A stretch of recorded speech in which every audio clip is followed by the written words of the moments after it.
Hi எல்லாருக்கும் வணக்கம். நான் உங்களோட மும்பை தமிழச்சி. இன்றைக்கி நம்ம என்ன வீடியோ பார்க்க போகிறோம் அப்படின்னா, மும்பையில் நம்ம தமிழ் மக்களோட வாழ்க்கை முறை எப்படி இருக்குது அப்படின்னு பார்க்கலாம். மெயினாக லைஃப் ஸ்டைல் எப்படி இருக்குது அப்படிங்கிறத பார்க்கலாம். இதை பற்றி பேசணுன்னா நிறைய பார்ட் இருக்குது. ஏன்னா நம்ம தமிழ்நாட்டுக்கும் மும்பையில் இருக்க நம்ம தமிழ் மக்களுக்கும் நிறைய வித்தியாசங்கள் இருக்குது. அதை பற்றி நம்ம இந்த வீடியோவில் பார்க்கலாம். உங்களுக்கு என்னோட சேனல் பிடிச்சிக்குன்னா என்னோட சேனலை மறக்காமல் சப்ஸ்கிரைப் பண்ணிடுங்க, ஷேர் பண்ணிடுங்க, கமெண்ட் பண்ணிடுங்க, லைக் பண்ணிடுங்க, மறக்காம பெல் பட்டனை கிளிக் பண்ணிருங்க. அப்பதான் நான் போடுற வீடியோவை நீங்க உடனே பார்க்க முடியும். மகாராஷ்டிரால மும்பை நவி மும்பை அப்படின்னு ரெண்டு பார்ட்டி இருக்குது. மெயினா நிறைய தமிழ் மக்கள் முதல்ல உள்ள காலத்திலே இருந்து மும்பையில அதிக பேர் மும்பையில தான் இருந்திருக்காங்க. மும்பையில இருந்து இப்பதான் மக்கள் கொஞ்சம் கொஞ்சமா நவி மும்பை சைடு வந்துட்டு இருக்காங்க. ஏன்னா அங்க அந்த அளவுக்கு ஸ்பேஸே இல்லாத மாதிரி ஆயிட்டு. டிராஃபிக்காக இருக்கட்டும், எந்த ஒரு விஷயமே இப்போ ரொம்ப மும்பையில் அதிகமாயிட்டு. ஸோ கொஞ்சம் அவுட்டரில் வரலாம், கொஞ்சம் தள்ளி வரலாம் அப்படிங்கிற ஒரு நோக்கத்துக்காக இப்போ கொஞ்சம் அதிகம் தள்ளி வர ஆரம்பிச்சிட்டாங்க. ஆனால் இப்போ நான் மெயினாக என்ன சொல்கிறேன்னா, நம்ம தமிழ் மக்கள் அதிகமாக இருக்கக்கூடிய தாராவியில் எப்படி இருக்குது அப்படிங்கிறத சொல்கிறேன். என்னடா நீங்கள் உங்களுக்கு எப்படி தெரியும் அப்படின்னு பார்த்தீங்கன்னா, நான் தாராவியில் தான் ஒரு 5 years கிட்ட இருந்தேன். அதனால அதில் இருக்குது என்னமோ அது எனக்கு தெரிஞ்சது, நாங்கள் இருந்த டைமில் எப்படி இருந்துச்சோ அதை பற்றி நான் உங்களுக்கு சிம்பிளாக சொல்கிறேன். தாராவியை ஒரு சின்ன தமிழ்நாடு அப்படின்னு சொல்லலாம். ஏன்னா எல்லா தமிழ் மக்கள் எங்கே பார்த்தாலுமே தமிழில் தான் பேசுவாங்க. தமிழில் கட் அவுட் அடிச்சிருப்பாங்க. ஸோ தமிழ் கோயில் இருக்கும், தமிழ் பாட்டு ஓடும், அப்புறம் தமிழ் கல்யாணங்கள் எல்லாமே நடக்கும். அதனால அது ஒரு தமிழ்நாடு தான். அங்கே நம்ம தமிழில் எவ்வளோ தைரியமானாலும் பேசலாம், சண்டை போடலாம், எல்லாமே பண்ணலாம். நம்ம மும்பையில் இருக்கிறவங்க ஒரு ஃபீலே வராது. அது ஒரு தமிழ்நாடுங்கிற ஃபீலிங்ஸ் தான் வரும். நான் இது வரைக்கும் 5 வருஷம் இருந்திருக்கேன். எனக்கு கொஞ்சம் கூட ஹிந்திங்கிற ஒரு வார்த்தை என் வாயிலிருந்து வந்ததே இல்லை. ஏன்னா ஃபுல்லா நமக்கு தமிழ் மக்கள் தானே, எந்த இடத்துக்கு போனாலுமே தமிழ் மக்கள் இருப்பாங்க. ஸோ அங்க வியாபாரம் பார்க்குறவங்க கூட நம்மகிட்ட தமிழ்ல தான் பேசுவாங்க. அதனால நமக்கு எல்லாமே ஈஸியா இருக்கிறதுனால தமிழ்லே ரொம்ப கம்ஃபர்டபுளா இருக்கும்.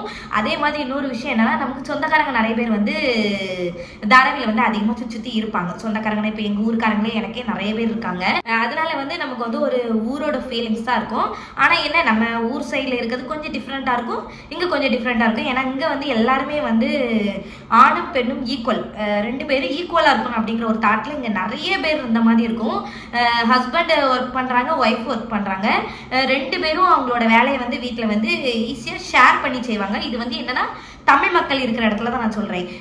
என்னடா மராட்டிக்காரங்களோ இங்க உள்ளவங்களோ அப்படின்னு நினைக்காதீங்க. தமிழ் மக்களே 2 பேர் வேலைக்கு போறாங்கன்னா ஹஸ்பண்ட் ஒய்ஃப் 2 பேருமே அந்த வேலையை ஈக்குவலா ஷேர் பண்ணி பண்ணுவாங்க. அதே மாதிரி குழந்தைகளை பாதுகாக்கிறது, அவங்களை வளர்க்குறதுல 2 பேருமே ஈக்குவலா பண்ணுவாங்க.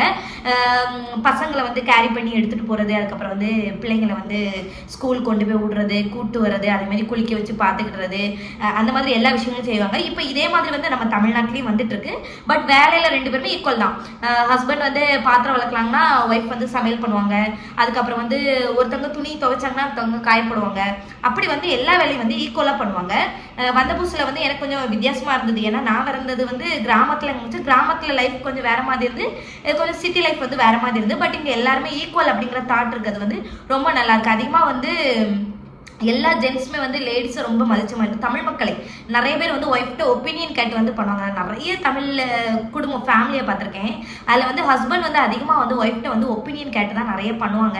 ஸோ அது எனக்கு இங்கே இந்த லைஃப் ஸ்டைலில் ரொம்ப பிடிச்சது. அதே மாதிரி இங்கே பெண்களுக்கெல்லாம் நல்ல கல்வியறிவு அதிகமாக கொடுப்பாங்க. நினச்சதை ஒரு படிக்க வச்சுருவாங்க. அந்த பிள்ளைங்க வேலைக்கு போகட்டும் அப்படிங்கிற ஒரு தாட்டில் கண்டிப்பாக அவங்க படிக்க வச்சுருவாங்க. படிக்க வச்சு கொஞ்ச நாள் ஒர்க் பண்ணே விடுவாங்க. கொஞ்சம் ஏஜ்லாம் சடனா மேரேஜ் பண்ணணும் அந்த மாதிரி தாட் இருக்காது. சரி அவ கொஞ்சம் சம்பாதிக்கட்டும், அவ சம்பாதிச்சு அவ கொஞ்சம் லைஃப்ல நல்லா செட்டில் ஆகட்டும், அதுக்கப்புறம் நம்ம இந்த மேரேஜ் எல்லாம் பண்ணிக்கலாம் அப்படிங்கிற தாட்ல கொஞ்சம் ஏஜ் கொஞ்சம் தள்ளியே மேரேஜ்ங்கிற ஒரு தாட்டை கொண்டு வருவாங்க. அது ரொம்ப நல்ல விஷயம். பெண்கள் அவங்களே நான் சுயமா என்னோட கையில நிற்பேன், நான் நின்னதுக்கு அப்புறம் கல்யாணங்கிற ஒரு தாட்டை பார்த்துக்கலாம். அதே மாதிரி அவங்களுக்கு என்ன விருப்பம் இருக்கோ அந்த விருப்பப்படிதான் பேரண்ட்ஸ் கல்யாணம் பண்ணி வைப்பாங்க. அது லவ் மேரேஜா இருந்தாலும் சரி, அரேஞ்ச் மேரேஜா இருந்தாலும் சரி. மெயினா அந்த பொண்ணோட ஒப்பீனியன் அதுல முதல் இடமா இருக்கும். அந்த பொண்ணு என்ன சூஸ் பண்றாளோ அதை தான் அந்த பேரண்ட்ஸ் சூஸ் பண்றாங்க. அது ரொம்ப டிஃப்ரெண்டா இருக்கு. அதே மாதிரி அதர் ஸ்டேட் ஆட்களா இருந்தாலும் நம்ம தமிழ் மக்களே ஒரு சிலர் ஒத்துக்கிடுறாங்க. நான் பார்த்தேன் தமிழ்ல ஒரு சிலர் அதர் ஸ்டேட் மக்களை கல்யாணம் முடிச்சிருக்காங்க. ஸோ இதெல்லாம் நான் பார்த்ததுனால சொல்றேன். மேரேஜா இருந்தாலும் அவங்க என்ன விருப்பப்படி சூஸ் பண்றாங்களோ அதை இங்க உள்ளவங்க ஒத்துக்கிடுறாங்க, கல்யாணமும் பண்ணி வச்சுக்கிடுறாங்க. இந்த காஸ்ட் இந்த மாதிரி ஒரு இது மொழி அந்த மாதிரி ஒரு டிஃப்ரெண்ட்டே இல்லாமல் எல்லாத்தையுமே ஒரு ஈக்குவலாக பார்த்து மேரேஜ் பண்ணி வச்சுருந்தாங்க. நெக்ஸ்ட்டு வந்து இங்கே இருக்கிற கோயில்கள் பற்றி சொல்கிறேன். நிறைய வந்து தமிழ் கோவில் இருக்குது. சந்தன மாரியம்மன் கோயில், கணபதி கோயில், எல்லாமே நிறைய மாரியம்மன் கோயில் அப்படின்ட்டு அங்கே சுடலை கோயில் இருக்குது. அதுக்கப்புறம் வந்து கருப்பசாமி கோயில், அப்படி பார்த்தோம்னா கோயிலே நிறைய கோயில்கள் இருக்குது. ஆனால் அங்கே வழிபாடு வந்து எப்படி பண்ணுவாங்க அப்படின்னா ரொம்ப இன்ட்ரெஸ்டிங்காக பண்ண மாதிரி இருக்கும். எல்லாருமே எல்லா கோயிலுக்கும் போவாங்க. அதில் வந்து டிஃப்ரெண்ட்டே இருக்காது. ஒரு மக்கள் இந்த கோயிலுக்கு தான் போகணும் அப்படின்னு கிடையாது. எல்லா மக்களும் ஒரே கோயிலுக்கு போவாங்க. எல்லா மக்களும் இன்னொன்னும் அதே கோயிலுக்கே போவாங்க. அதே மாதிரி இங்கேயும் வந்து வரிலாம் பிரித்து கோயில் கூட பண்ணுறது அதை இங்கேயும் பண்ணுவாங்க. எனக்கு வந்து புதுசில் கொஞ்சம் டிஃப்ரெண்ட்டாக தான் இருந்தது. என்னடா நம்ம ஊரில் தானே எல்லாரும் வந்து கோவில் கூட அப்படிலாம் பண்ணுவாங்க, இங்கே எப்படி பண்ணுவாங்க அப்படிங்கும் பட்சத்தில் ஒவ்வொரு ஆட்களும் அவங்களும் வரி பிரித்து வில்லுப்பாட்டு எல்லாமே வச்சு இங்கேயும் வந்து ஃபெஸ்டிவல் அது எல்லாமே கொண்டாடுறாங்க. அதே மாதிரி இங்கே உள்ளவங்க வந்து ரொம்ப பக்தி, நிறைய பேர் வந்து ரொம்ப பக்தியாக இருந்த மாதிரி இருக்கணும். அதே மாதிரி அங்கே மசூதியும் இருக்குது, சர்ச் இருக்குது. சர்ச்சில் வந்து பெந்தகோஸ்ட் சர்ச் இருக்குது, சிஎஸ்ஏ இருக்குது, ஆர்சி இருக்குது, எல்லா சர்ச்சுமே இருக்குது. எல்லாருமே அவங்களுக்கு என்னென்ன பிடிக்குதோ அதே மாதிரி அந்த கோயில்கள் எல்லாத்துக்கும் போயிட்டு ப்ரேயர் பண்ணுறதா இருக்கும், சாமி கும்பிட்றதா இருக்கும். எல்லாத்தையுமே வந்து ரொம்ப நீட்டாக பண்ணுவாங்க.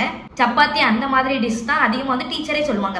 என்னன்னா உங்கள் பிள்ளைங்க வந்து சாப்பிட்டுக்கிடமாங்க. சின்ன பிள்ளையிலேருந்து அதை சொல்லியே அந்த ஸ்கூல்ல இருந்து ரொட்டி கொடுங்க, இட்லி கொடுங்க, தோசை கொடுங்க, சப்பாத்தி கொடுங்க, இந்த மாதிரி லைட்டாக பிள்ளைங்க ஈஸியாக சாப்பிட்ற மாதிரி கொடுங்க அப்படிம்பாங்க. அப்போ வந்து அந்த ரொட்டிங்கிறது இவங்க நம்மளோட வாழ்க்கை முறையில், தமிழ் மக்கள் வாழ்க்கை முறையில் வந்து இந்த ரொட்டிங்கிறது ஒரு பங்காவே ஆயிரும். என்னடா அதர் ஸ்டேட்டு தான் அப்படின்னு இல்லை, நம்ம தமிழ்நாட்டு மக்களுமே வந்து இந்த ரொட்டியை வந்து அதிகமாகவே சாப்பிடுவாங்க. ஆனால் அந்த ரொட்டியோட மாவு எப்படி இருக்கும் அப்படின்னா ரொம்ப சாஃப்டாக தான் இருக்கும். ஏன்னா இங்கே எல்லாரும் செக்கில் அரைச்ச மாவை தான் வாங்குவாங்க. இங்கே வந்து ரொம்ப சாஃப்டாக இருக்கிறதுனால இங்கே உள்ள மக்கள் ரொட்டியை வந்து அதிகமாக விரும்பி சாப்பிடுவாங்க. அதேமாதிரி தமிழ் மக்களும் 3 டைம் வந்து ரொட்டி சாப்பிட்றவங்களும் இருக்காங்க. அதே மாதிரி கொஞ்சம் பழையவங்களாம் இருக்காங்களே, இப்போ வந்து ஒரு 30 வயசு 40 வயசு சின்ன பிள்ளைலேருந்து இங்கே பறந்து வளர்ந்தவங்க வந்து அப்படி ரொட்டி அந்த மாதிரி மராட்டி டிஷ்ஷு, நம்ம தமிழ் டிஷ்ஷு எல்லாமே சாப்பிட்ற மாதிரி இருக்கும். அதே மாதிரி வந்து ஏன்னா பழைய காலத்தில் உள்ளவங்க அவங்களும் அவங்க நம்ம ஊரில் இருக்க மாதிரியே ஃபாலோ பண்ணுவாங்க. ரைஸ் சாப்பிடுறது, ரைஸ் சாப்பிடலாம்னா இருக்க முடியல, அதையுமே ஃபாலோ பண்ணுவாங்க. ரெண்டுமே இருக்கும். ஆனால் வந்து சாப்பாடு முறை இப்போ நிறைய வந்து நம்ம ரொட்டி சாப்பிட்றது அந்த முறை வந்து இங்கே கொஞ்சம் அதிகமாகவே இருக்கும் அப்படின்னு சொல்லலாம். விழாக்களை வந்து எப்படி கொண்டாடுறாங்க அப்படின்னு பார்க்கலாம். ராக்கி வந்து கட்டுறது வந்து நம்ம தமிழ் மக்கள் வந்து இங்கே வந்து செய்கிறாங்க, ஃபாலோ பண்ணுறாங்க. நான் பார்ப்போம்ல தாராவிலலாம் வந்து ஒரு சிலர் வந்து ராக்கி கட்டுறது அந்த முறையெல்லாம் இங்கே வந்து ஃபாலோ பண்ணுறாங்க. அப்புறம் வந்து கணபதி கொண்டாட்டமும் நம்ம தமிழ் மக்களே வந்து கணபதி வச்சு 10 நாளுக்கு அப்புறம் போய் கரைச்சி அதை நம்ம தமிழ் மக்கள் பண்ணுறாங்க. அதே மாதிரி தேவி கும்பிட்றது, தேவி 10 நாள் வந்து தேவி வச்சு நவராத்திரி அதுவுமே வந்து எல்லாருமே கொண்டாடுறாங்க. அதுக்கப்புறம் தீபாவளி வந்து இங்கே 3 நாள். இந்த தீபாவளி வந்து நிறைய பேர் 3 நாள் நிறைய பேர் கொண்டாடுறாங்க. நம்ம தீபாவளியோட சேர்த்து ஒரு 3 நாள் தீபாவளி மாதிரி வரும், அந்த தீபாவளியும் கொண்டாடுறாங்க. அதே மாதிரி நம்ம வந்து பொங்கல் கொண்டாடுறோம் அப்படின்னா வந்து தரவில வந்து ரொம்பவே பெருசாக கொண்டாடுவாங்க. அந்த 90 feet ரோடு இருக்கு, அந்த ரோடு ஃபுல்லாமே வந்து பொங்கப்பானை வச்சு பொங்கல் விடுவாங்க. ரோட்டில் தான் வச்சு விடுவாங்க நிறைய பேர். ஸோ இங்கே வந்து ஃபெஸ்டிவலுக்கு குறையே கிடையாது. நம்ம ஃபெஸ்டிவல் எல்லாத்தையும் வந்து தாராவில இருக்கவங்க எல்லாருமே வந்து ரொம்ப ஜாலியாக கொண்டாடுவாங்க. எந்த ஒரு ஃபெஸ்டிவல் சாமிக்கு பண்ணுறதா இருக்கலாம், எந்த ஒரு ஃபெஸ்டிவல் கிறிஸ்மஸாக இருக்கலாம், அதே மாதிரி நம்ம முஸ்லிம்ஸ் பண்டிகை இருக்கலாம், எந்த ஒரு பண்டிகை இருந்தாலுமே வந்து அவங்க வந்து அதை மிஸ் பண்ணவே மாட்டாங்க. அந்தந்த டேக்கு என்ன ஃபங்க்ஷன் இருக்கோ அது எல்லாமே நம்ம தமிழ்நாட்டில் இருக்கிற மாதிரி மும்பையிலுமே வந்து செலிப்ரேட் பண்ணுவாங்க. இது வந்து இந்த கல்யாணம்னு ஒன்று இருக்கும்ல, கல்யாணத்துக்கு வந்து நம்ம ஊரில் வந்து கட் அவுட் வந்து வைப்பாங்க. நம்மளாம் பார்ப்போம், இப்படிலாம் பேர் வச்சு ஏதாவது ஒரு காமெடியாக ஒரு டைலாக் எழுதி வச்சுருப்பாங்கன்னா அதே மாதிரி மும்பையிலையுமே வைப்பாங்க. பொண்ணு மாப்பிள்ளை ஃபோட்டோ போட்டு அவங்களோட ஃப்ரெண்ட்ஸ் ஃபோட்டோ போட்டு எப்படிலாம் எழுதணுமோ அந்த மாதிரி எழுதி வச்சுருப்பாங்க. ஸோ அதுவும் நல்லாயிருக்கு. அது மாதிரி இன்விடேஷன் எல்லாமே பண்ணி கல்யாணம் பண்ணுவாங்க.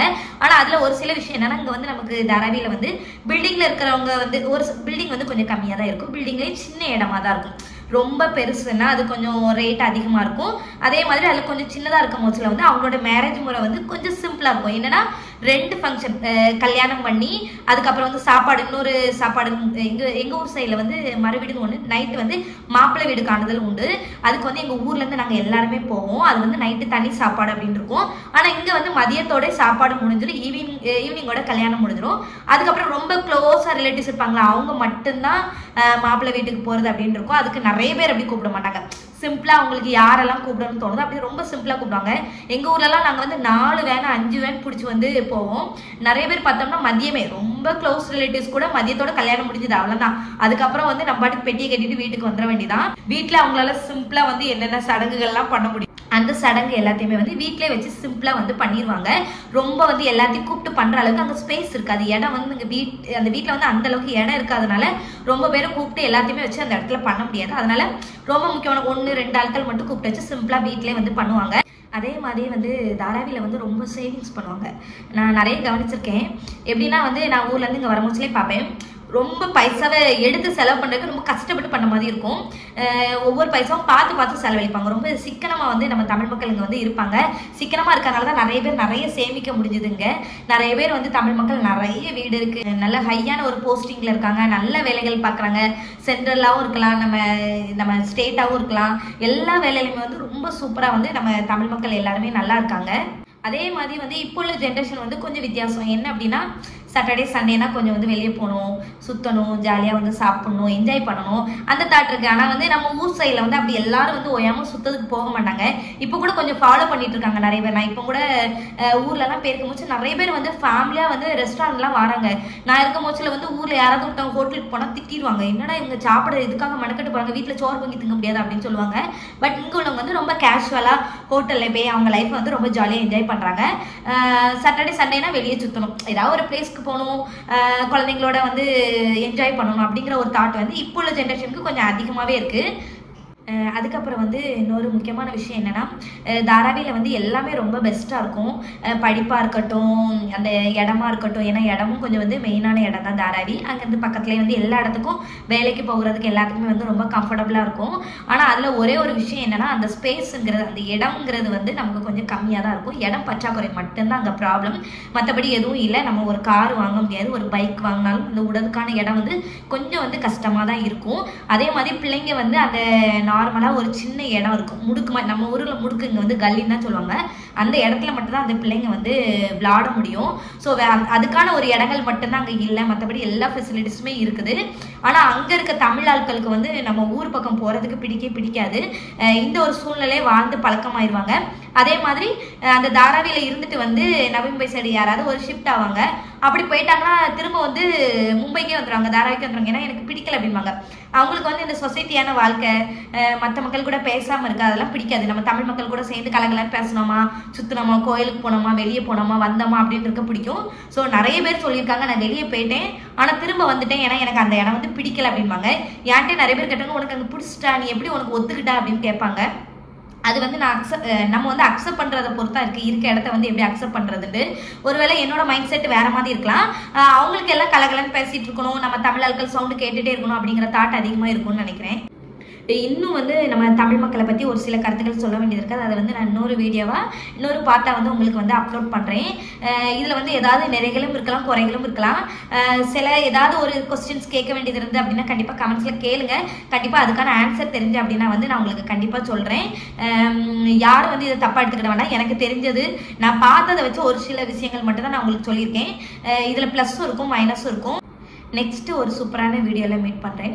உங்களிடமிருந்து விடைபெறுவது நான் உங்கள் மும்பை தமிழச்சி. பாய்.